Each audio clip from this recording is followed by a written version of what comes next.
Good morning, YouTube. Okay, it's fall. It's official, and I have just the thing to set you up. We're gonna make a creamy chicken and wild rice soup that is fabulous. You're gonna love this one. All right, let's cook, y'all. We got a family to feed. All right, we had our first chilly morning, so fall is here.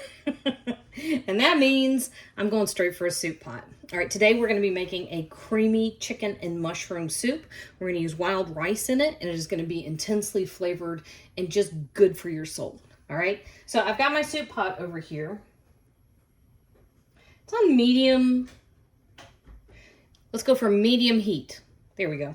I had it preheating for a minute. And we're going to add 2 tablespoons of butter. And to this, we're going to do a couple things. We're going to add, this is 1 yellow onion.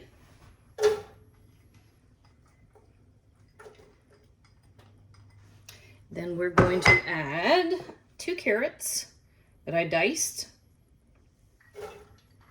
In this first stage, we're just kind of blooming everything. We're getting flavors to come together. This was 3 stalks of celery, and I always include the leaves from the top. Those are full of flavor. I actually like the flavor from the leaves better than that from the stalk.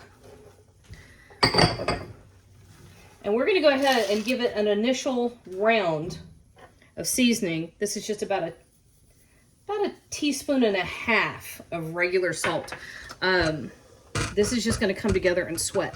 So these guys are going to give, let's say 5 to 7 minutes.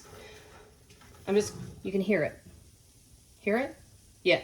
5 to 7 minutes. We want this to all just kind of come together. We want it to start releasing its aromas. We want them to get nice and sweaty, but we don't want to cook them until they're soft. Okay? 5 to 7 minutes. Okay, we're about 5 minutes in, and now Bladen's behind me. He's got the oven going for pizza, so I'm on a limited time frame here. All right, so a box of cremini mushrooms. I like the dark ones. These are also called baby bellas. It's just a portobello mushroom before they get real big.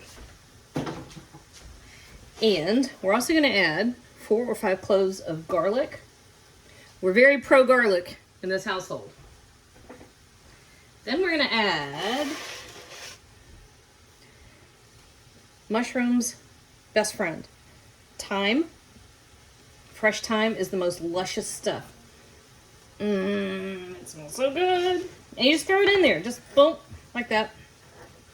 We're going to stir everything together. And at this point, we're just kind of, everything is just kind of relaxing right now. We're not trying to cook anything to death. We just want it to relax. Now, all in, we're going to use a full stick of butter.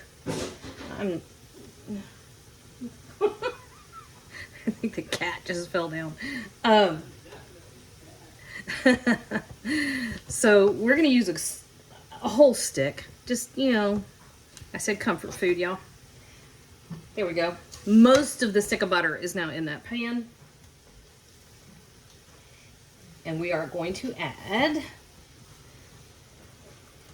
that's about 2 chicken breasts. They actually had chicken tenders on sale at the grocery store. So I bought a package of tenders and I put most of them in the fridge. This was approximately 2 chicken breasts worth of tenders. I just cut into pieces, okay? All right. Can you see? That's what it looks like. We're going to give this a few minutes, probably, let's say another 10 minutes. The chicken will not be cooked all the way through, but it will be, I'd say, half there. We're letting the mushrooms kind of come together. They're going to release a lot of their moisture. That butter's going to melt. The mushrooms are going to start taking up some of the moisture from the butter and from what the chicken is going to release. Yum. Okay, another teaspoon of salt. Always season in stages. Don't try to dump it all in there at once. Season early, season frequently. Okay, a couple of teaspoons garlic powder, a couple of teaspoons of black pepper. Black pepper and mushrooms are also very, very good friends. And honestly, I got together a tablespoon of dried oregano. I'm kind of feeling a little mixed about it. I'm smelling that fresh thyme. It would not hurt anything to put that oregano in there. I don't know that we need it. I'm just going to let it sit there. We're going to look at it for a while. This is going to get about 10 minutes, and I'll meet you on the other side of that time. All right, as I mentioned, I'm now having to share my kitchen space with a very large and entertaining pizza maker. He's on the other side of the camera, so if you hear weird stuff, it's not my fault. All right, so we added the last little dab of butter. It's not a little dab, I'm not gonna lie. There's a lot of butter in here. And so we're gonna sprinkle in half a cup of flour.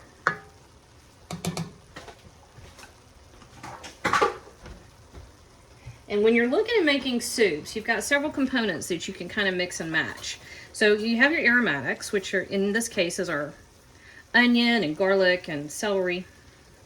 And then you've got your secondary flavors, which is the carrot and the thyme.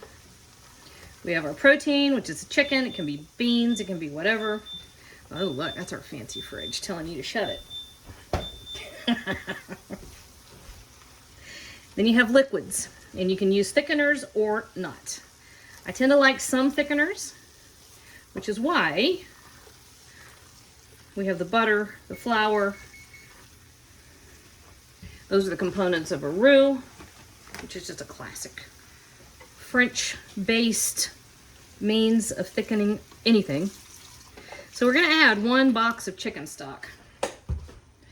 I know. Listen. Even I don't always have time to make everything from scratch. Although, I'd like to think that that time might be coming back. I'm not going to announce it yet, but I'm hoping that I will be back full-time with YouTube. Are you wanting me to get out of the way so you can put that in the oven? No? Okay.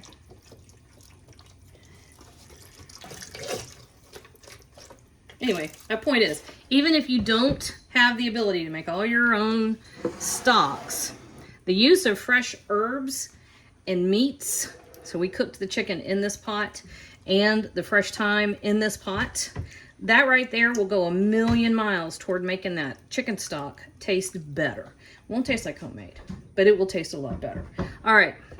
This is going to come up to a simmer. We're going to simmer it for about 5 minutes. We're going to finish working on those mushrooms, and then we're going to come back and finish it off. Don't record me doing this. I was just going to take a picture before you ate the whole thing. Of the soup? Mm-hmm. So this is how I cook, y'all. This is Bladen. He's been spending the past 15 minutes talking about how much he hates mushrooms, This is scorching hot. while simultaneously eating half the pot. I've had 2 bread bites. 2 bread bites. It's half full. Damn with it, whatever.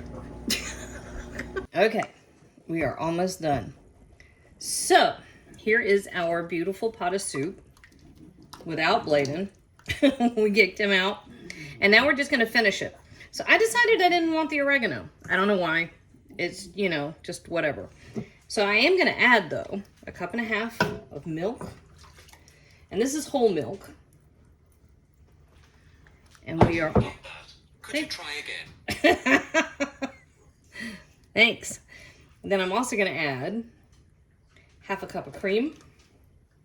And then the rice that I used, you can use whatever you want. Wild rice is great. There's kind of a classic wild and white rice blend. Comes in a yellow box. Has a problematic logo. Well, maybe they fixed it. Anyway, it's what I grew up with. You can use that. It is delicious. Or you can use what I did. Oh, man. Okay, so this is a mix of wild rice, brown rice, and red rice. Go ahead and cook it before you try to add it. You'll be cooking forever. And then you'll come back the next day and the rice will have dominated the pot and it'll become a big congealed mess. But cook it first, add it, and then we're good to go. And at this point, as you're finishing everything off, if you want to, most of the leaves have fallen off into our soup pot, which is exactly what we wanted to happen. So if you want to go ahead and just grab those, you can. I never do, y'all. I just let them sit there. I used to tell my kids that they were lucky. And if you got one, you got to make a wish. I know people get all up in arms and get all freaked out over leaving the stems or the thyme in there. I don't. It's not like a bay leaf. Now, a bay leaf is... I don't take the bay leaf out either. I have heard a bay leaf can be a choking hazard. Now, that's a legitimate concern to me. This is not. This is just, you know, whatever. All right, so we're taking those out. And then the last thing that we're going to do just to finish off our soup, which is absolutely beautiful, by the way, is the zest from one lemon. You're giving it just that touch of brightness, just to wake it up. And that's it. That is absolutely perfect. And last one. Clean spoon. That. Oh, look at that. Look at that. I slurped.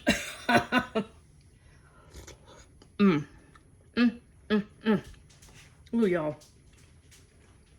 It's worth a slurp. So good.